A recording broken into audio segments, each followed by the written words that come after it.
আমি রাসূলের মুখে শুনেছি কিয়ামতের দিন আল্লাহ রাব্বুল আলামিন সর্বপ্রথম তার বান্দার কাছে প্রশ্ন করবেন, বান্দা নামাজ আদায় করেছিলি কিনা? নামাজ সর্বপ্রথম প্রশ্ন। যেরকম সর্বপ্রথম প্রশ্নটা কি? নামাজ।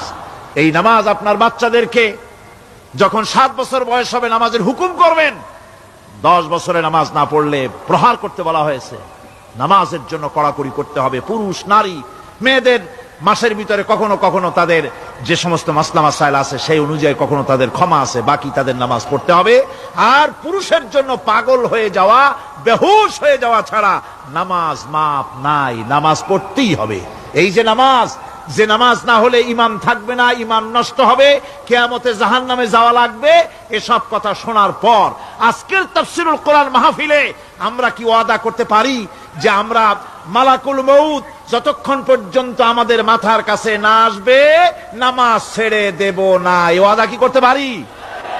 2 হাত উঁচু করুন, বলেন ইয়া আল্লাহ, আমি তোমার নামে শপথ করছি, যতদিন মালাকুল মউত আমার মাথার কাছে না আসতেছে ততদিন পর্যন্ত ফরজ নামাজ, ফরজ রোজা ছেড়ে দেব না।